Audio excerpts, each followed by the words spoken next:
They say the 2025 NFL draft promises to be unpredictable. Well, I'm going to do my best to predict it today on the Locked On NFL Scouting Podcast.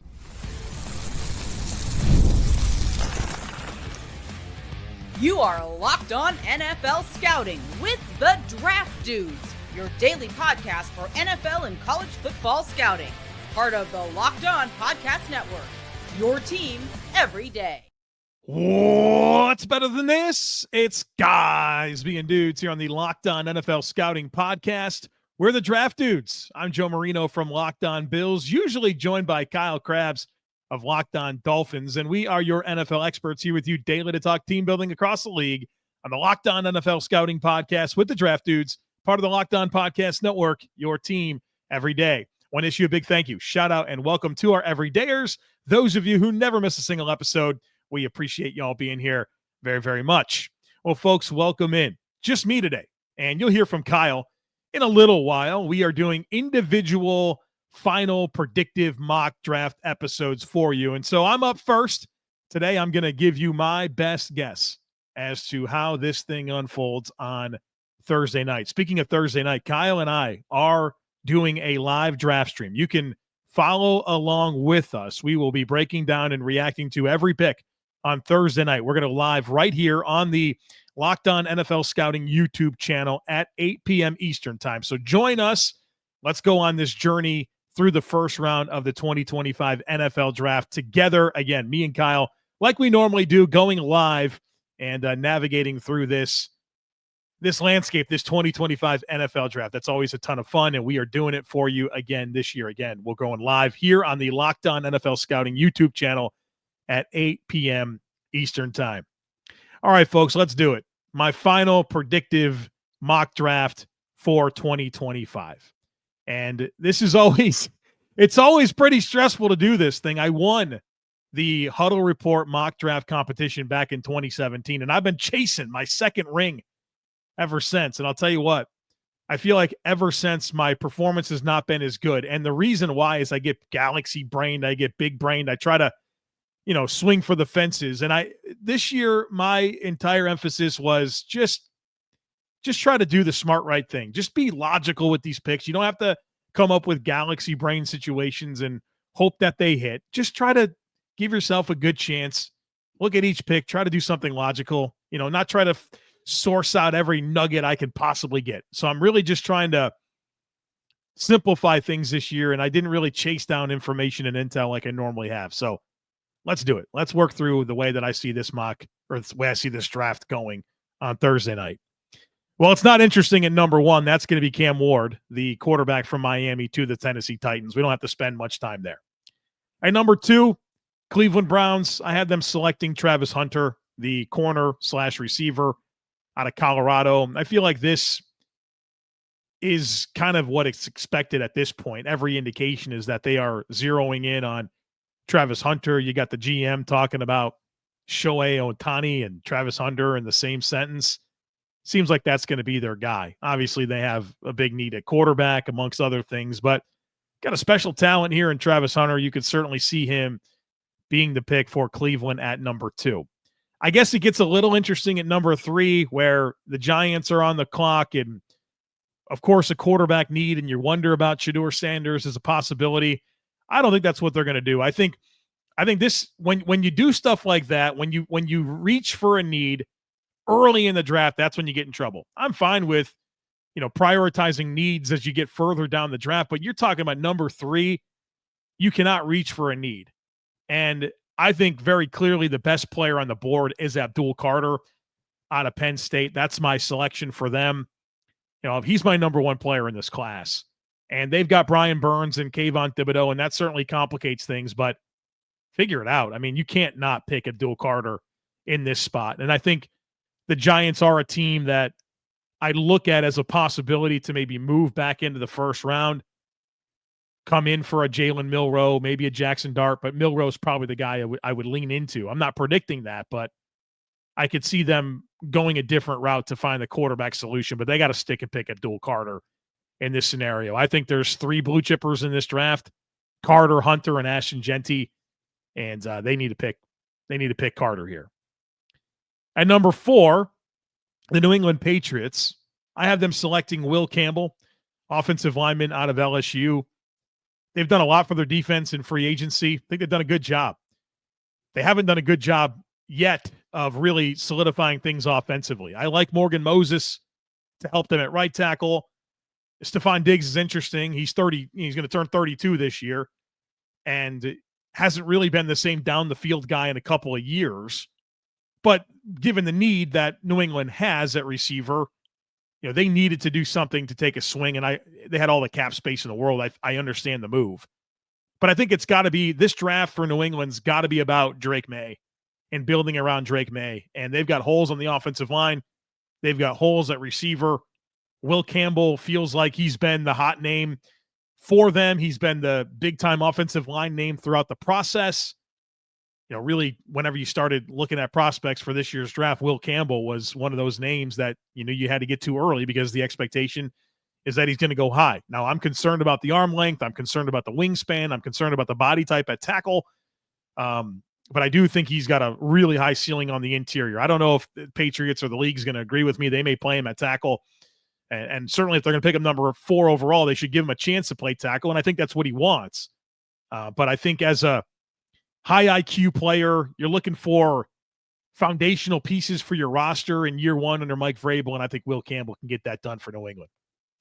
All right, number 5, the Jacksonville Jaguars. This has been quite the spot of discussion lately, as you thought for so long this was the Mason Graham spot, but then all the rumblings lately have been splashy offensive pick, right? It makes sense. You got a Liam Cohen coming over to run this offense, run this team as an offensive mind.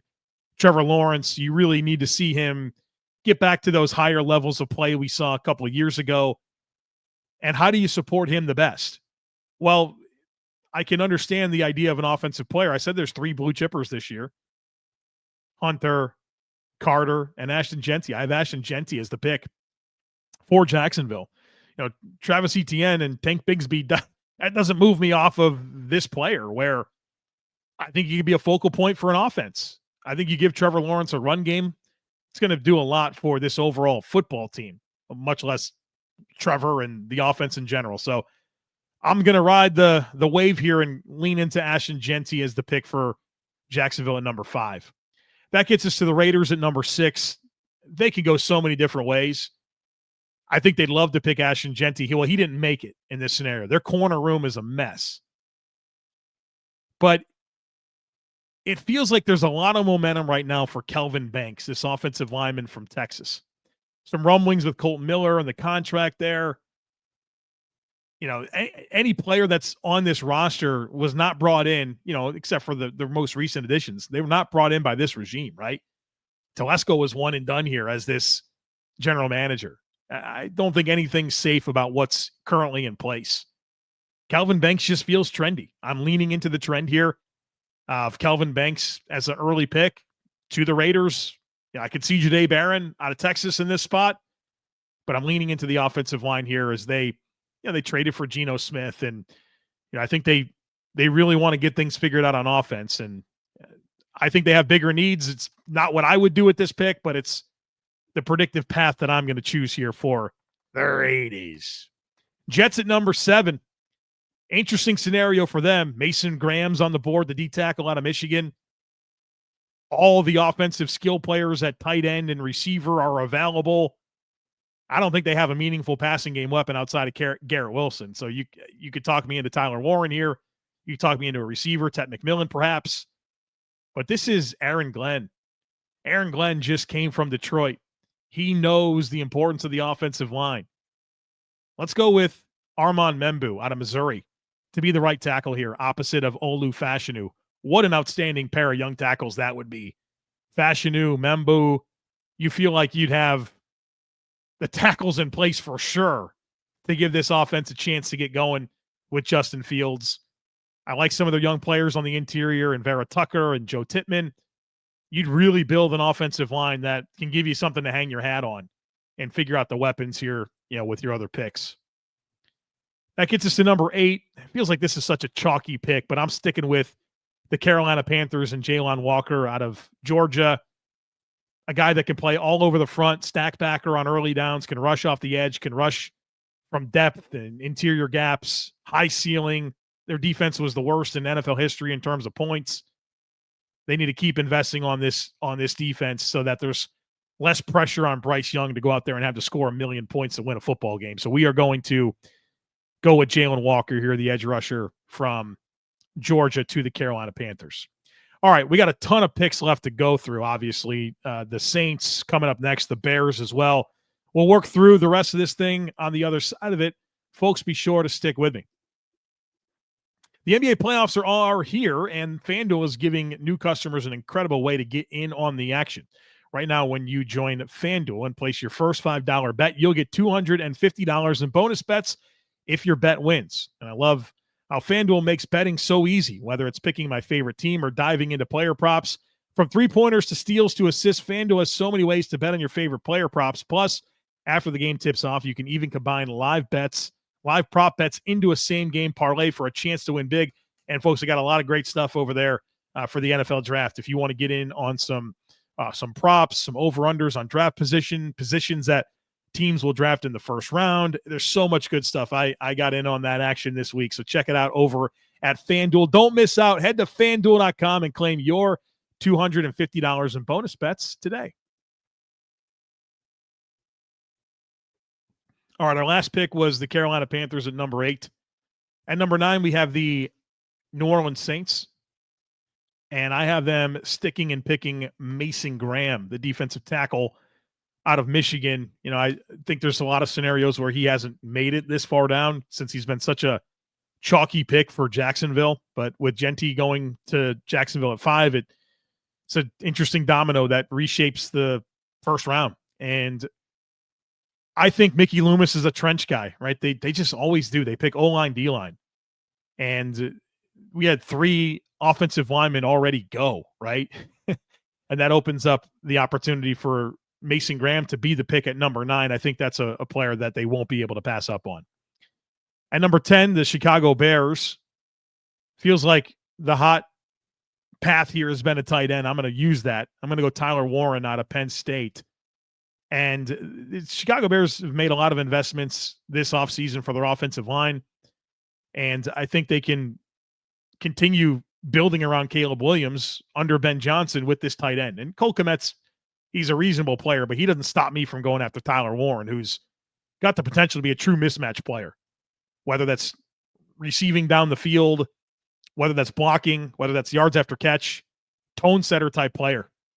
I think he'd be an awesome addition for the Bears. And of course, we're going to have this urgency to try to replicate the elements of Detroit for Ben Johnson to Chicago with Ben Johnson. And Cole Kmet does not scream Sam Laporta to me in ways that Tyler Warren could probably be an even more exciting player at the next level. And Laporta's a great player, but Warren's got a higher ceiling. At number 11, it's the 49ers.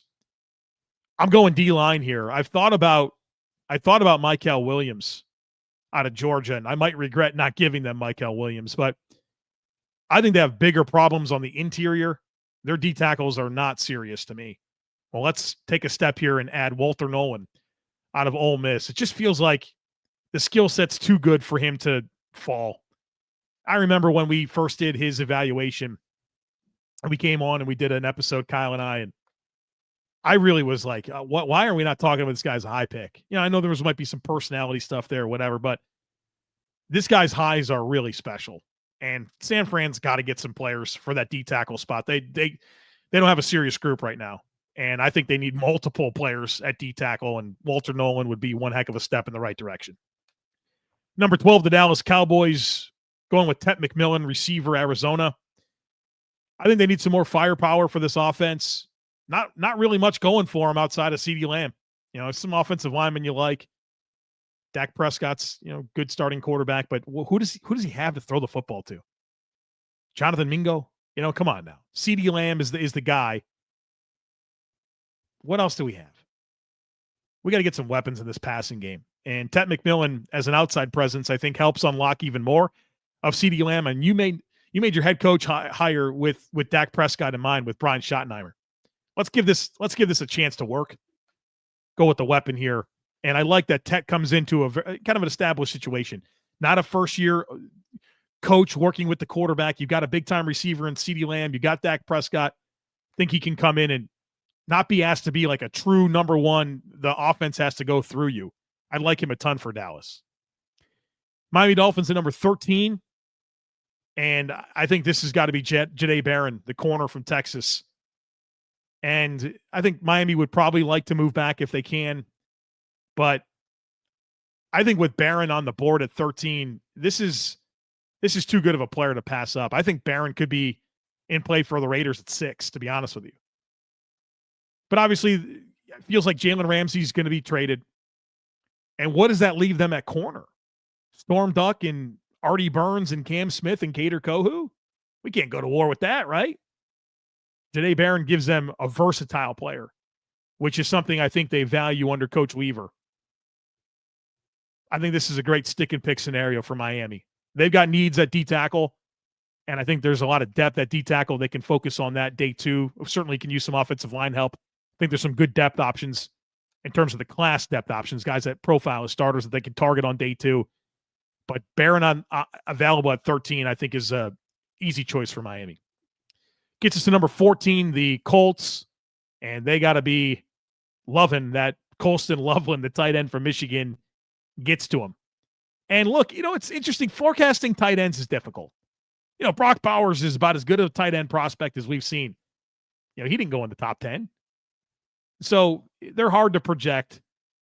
I don't feel like they're both going to go in the top 10 or anything like that. I think the Colts might be in good shape to let it come to them and be able to get their guy, or one of the two, Warren and Loveland. In this scenario, Loveland makes it to him, and that's obviously a missing part of their offense. And whether it's Richardson or Daniel Jones, having this type of presence to go with the route runners that they have, right? Pittman and Downs and A.D. Mitchell. There's a lot to like. Jonathan Taylor, there's a lot to like on this offensive line as well. Even with some of the players that they lost, there's a lot of guys that got run last year that are ready to step in. I think the tight end's a missing link to give this quarterback their best chance to make it work in 2025. At number 15, the Atlanta Falcons. We'll be talking about edge rushers until we don't have to. Whether it's the last 5, 10, 15, 20 years, however far back you want to go, the Falcons have the fewest sacks. They've been trying to find an edge rusher for a long time. I mean, John Abraham and Patrick Kearney are not walking through those doors anymore. Going Mike Green out of Marshall. Versatile rusher in terms of ways he can win. He's a burst bend guy, but has some power elements that you like. Sack artist this past year at Marshall. They got to get some guys that can get heat on the quarterback. Mike Green gives them a chance to do that. Number 16, I have the Arizona Cardinals. They're tough. They're a tough team. They've obviously done a lot for their defense in free agency. I'd love to go offense. I thought about a receiver for them, to be honest with you. But I think Will Johnson's availability here at number 16 might force their hand, and that's why I have them going with Will Johnson. Sean Murphy Bunting, I'm not sure that's a long-term piece. Go ahead and get this guy. I mean, if Will Johnson didn't have any injury concerns, this is a top 5 player in the class. But unfortunately, that's not the case. And I think based on the way that this board fell with some of the run on offensive line early, kind of pushes some of the corners down. And I think that's how Barron gets to Miami. That's how Will Johnson gets to Arizona. At number 17, the Cincinnati Bengals. I wanted so bad to give them Tyler Booker. But just trying to be predictive here. And I think Tyler Booker is a great predictive choice. But their defense was their problem last year. It wasn't their offense. They can find a guard. What they really need is to solidify their defense. I think the way you do that is you help your D-line. And I think there's uncertainty, obviously, about Henderson. And at edge, what is Murphy going to be? What is Osai going to be? Hubbard retired. Michael Williams out of Georgia, young player, tons of ceiling, length, power. He's got some good flexibility for his size. I think this would be a logical direction to go for Cincinnati. Number 18, the Seattle Seahawks. We got to help this offensive line, this interior offensive line. We're going to go Tyler Booker out of Alabama. It feels like that's been a bit of a trendy selection. I'm comfortable with it. I thought about Matthew Golden here, but ultimately we got to go with the trench player. We got this investment in these running backs. We need to create some space here. We got Sam Darnold, that quarterback. We got to give him his best chance, right? You don't want pressure in his face. Booker, guys aren't really going to be able to play through him. That's a choice here for Seattle. Number 19, Tampa Bay Buccaneers. Jahad Campbell, linebacker out of Alabama. Look, I mean, we've needed a running mate for Levante David for a long time. And now we still need the running mate. We also need somebody that can give us an impact player beyond Levante David. Jahad Campbell, I think, is perfect for this pressure front that they run in Tampa with Todd Bowles. Rangy, instinctive, stud of a football player. Obviously, the shoulder thing is something people are talking about, but I don't think that should move off Tampa from Jahad Campbell, which I think is one of the cleanest fits you'll find in this first round. All right, folks, picks 20 to 32 on the other side of it. Be sure to stick with me. Did you know that your Fire TV is also an Xbox? Turn any TV into your gaming and entertainment hub with Fire TV Stick 4K devices. No console required. Just grab your paired controller, subscribe, or sign into Xbox Game Pass Ultimate with EA Play included, and you're ready to go. You dive into hundreds of premium titles from EA Sports College Football 25 to Call of Duty Black Ops 6 and Avowed as easily as you stream your favorite TV shows. It's gaming made simple, and it's all in your Fire TV. Plus, the entertainment options are endless.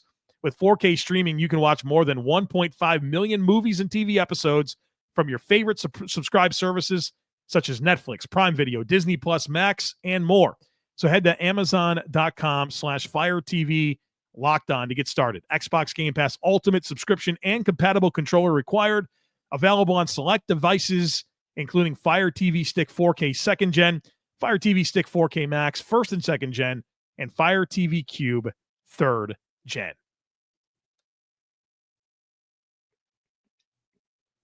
All right, folks, let's finish out my final predictive mock draft for 2025. We just finished up with the Buccaneers at number 19.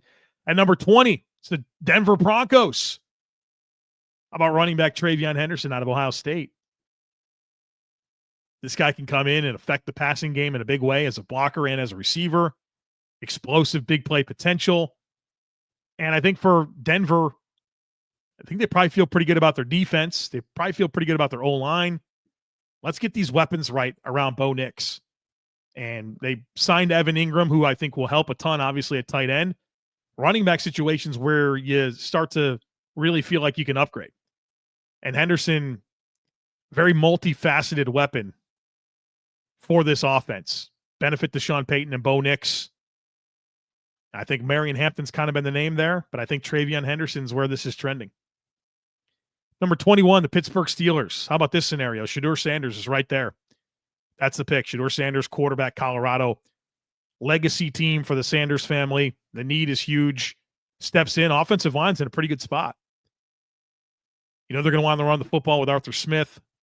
They got a tight end of Freiermuth. They got Pickens. They got Metcalf, Roman Wilson, Calvin Austin. Let's go. We want to have a chance in this AFC. All these quarterbacks, even quarterbacks in that division with Lamar, Burrow. Better have yourself a quarterback, and they don't have one right now. I think this is an ideal scenario. If Shedeur Sanders slides, Pittsburgh to stick and pick at 21, I can see it happening. Number 22, the LA Chargers. Thought about a receiver here. You know, none of the tight ends made it this far. Certainly thought about D tackle.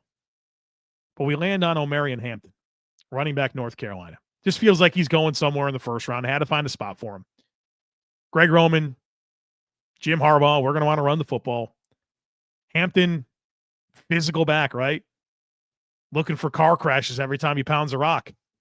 Think they want that type of guy. Think they want that type of back to go with Justin Herbert, and they got one heck of an offensive line.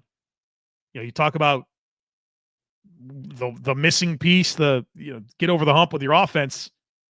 This might be the type of team that can do that. Najee Harris in this incentive-laden deal doesn't move me off of Marion Hampton. So that's a pick here for Chargers. 23, we got the Green Bay Packers. They're going defense, right? Because that's just what they do. And I thought about a corner. I thought about Maxwell Harrison. That feels like a Packers pick. They need a corner in a big way. They like speed at corner, right? That's kind of what they do. But I also think they have a need on the interior defensive line and kind of getting ahead of Kenny Clark and his age. I think they go Derek Harmon, D lineman out of Oregon. A guy that profiles as a nose, but not the big, massive space-eating nose, but a guy that can play up the field a little bit. Certainly something that Green Bay's enjoyed from Kenny Clark. You compare Harmon with him, have him succeed him, and feel like you have a good direction there with your one tech. At number 24, this pick is owned by the Minnesota Vikings. I don't think they stay. I think they need to trade out. They only got 4 picks. I think that there's teams that might want to trade back into the first round, and I see this happening. So the team I have coming in is the Saints from pick 40. So I have the Vikings going from 24 to 40, and of course the Vikings will get 40. They're going to get 71, and they're going to get they're going to get the Saints second round pick next year. And Mickey Loomis never trades back; he always trades up. They need a quarterback coming up for Jaxson Dart. They got Mason Graham at pick 9. Here they are. Derek Carr, plenty of long-term concerns. Kellen Moore, year 1. Jaxson Dart coming in. Got some decent infrastructure around him. They need to take a swing at quarterback. I don't think they have an answer on their roster. So they come up for Jaxson Dart. 25, the Houston Texans. Thought about a D tackle here. I think that's a huge issue on their roster, but I think the rest of their defense is really strong. Thought about an O-line, but how many different offensive linemen can you bring in? And they certainly can go offensive line. I think there's a world where like Donovan Jackson or Josh Simmons is the pick, but I'm landing on a different Ohio State player. We'll go with the receiver, Emeka Egbuka. Obviously a lot of time already with CJ Stroud. They need a receiver. They loaded up last year at receiver. Diggs got hurt. Dell got hurt. Collins got hurt. Give themselves another piece here to evolve this passing game with CJ Stroud, with the guy he's familiar with, and, of course, with their new offensive coordinator. At 26, we have the Rams. Can see a lot of different ways here. Could think about a corner, but I'm going to go offensive line. I think Rob Havenstein's kind of getting towards the finish line here. And I think the Rams have seen the benefit lately of being really stable with the offensive line. We're going to go offensive tackle Josh Simmons, who I think, if healthy, is a top 10 pick. But, of course, had the injury.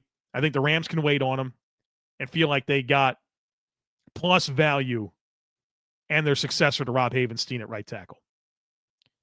27, we have the Baltimore Ravens. Thought about a corner here. But I think edge rusher is the bigger thing. Van Noy's aging. Odafe Owe, probably not a player they're going to pay. They never pay that guy ever. They just reload in the draft. So let's reload in the draft. Donovan Izaraku out of Boston College. Guy with a ton of different pass rush moves. Burst, bend, length, variety of rush moves. I hope they don't pick him, to be honest with you. As a fan of a team that doesn't want the Ravens to succeed, I hope they don't pick him, but I think he's a very logical choice. Number 28, this one might be a surprise. Detroit Lions. We're going to go Matthew Golden here.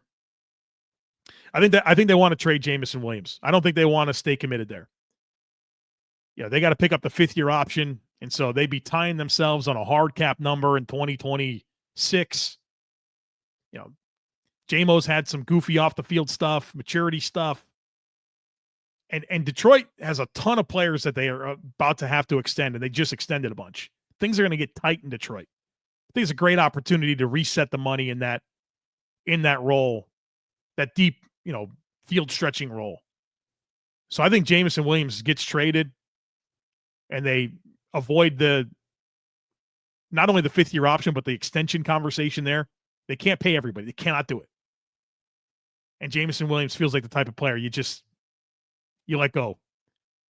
Especially while his value is at its highest, right? He has best season, obviously, last year. You reset the money with Matthew Golden here, wide receiver, Texas. Next up is the Buffalo Bills. I bet you some people might be interested in what I do here. Talked myself in and out of a lot of things here. For the longest time, I sat here and it's Trey Amos. Trey Amos was going to be the pick. But I'm not going to go corner.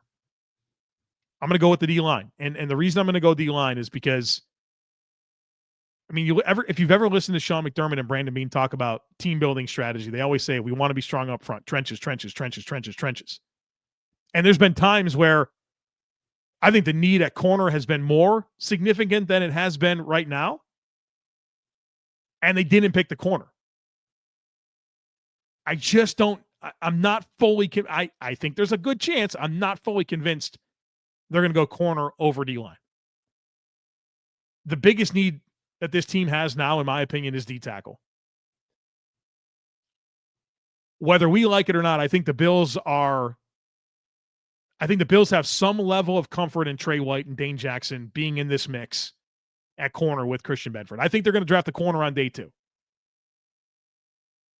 But I think the presence of White and Jackson, I think it takes a little bit of the heat off of having to do it in round 1. I'm going Kenneth Grant, D-tackle out of Michigan. Daquan Jones, aging, last year of his deal. You need someone to play with him. You know, as the backup, you need someone to succeed him. Kenneth Grant's kind of a rare dude. And I think about back in Carolina. Sean McDermott, Brandon Beane, Carolina Panthers, they picked Vernon Butler in this range. And Kenneth Grant's a different type of player, much more stout physical player than Vernon Butler. But there is proof of concept of this happening. So I think it's either Trey Amos or Kenneth Grant. I'm just going to go with the trench player, where there's been less investments than recently. They've brought in some floor players at corner. I skipped Washington. I got so excited to talk about the Bills. I'm sorry about that. Washington, we're going Nick Eamon-Warry, South Carolina safety. Dan Quinn always has this player, right? Whether it's Keanu Neal or Cam Chancellor or Jeremy Chin, I see this being their pick at safety. Sorry about that, Commanders fans. You're probably pretty pissed that I skipped right over you to go to the Bills. Sorry about that. So that gets us, again, Kenneth Grant to the Bills. 31, it's the Chiefs. Donovan Jackson, offensive lineman, Ohio State, like the position flex, can play guard or tackle. I think they got stuff to figure out, because I think this is last year for Juwan Taylor.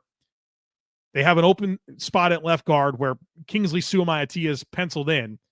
They signed Jalen Moore to play left tackle, but they still have Suamaitea. Where's he going to go? Tackle, guard? I think it just kind of gives them a lot of flexibility with how to sort out this front 5 in front of Patrick Mahomes. And then the Eagles do what they do. They draft a outstanding Georgia prospect that shouldn't get to them, and they get Malaki Starks here, safety out of Georgia at pick 32, staying with all the trends of them selecting Georgia defensive players. It's kind of working for them. They should continue doing it, and I think that's just too straightforward of a path to not happen. So there you have it. My final predictive 2025 mock draft. You'll hear from Kyle Krabs soon with his final mock draft. And of course, we'll be live for you on YouTube Thursday night at 8 Eastern time, walking you through the first round of the 2025 NFL draft. So come on back for all of that. As always, we kindly ask that you share, subscribe, rate, and review. Have a great rest of your day. And we look forward to catching up with you again real soon.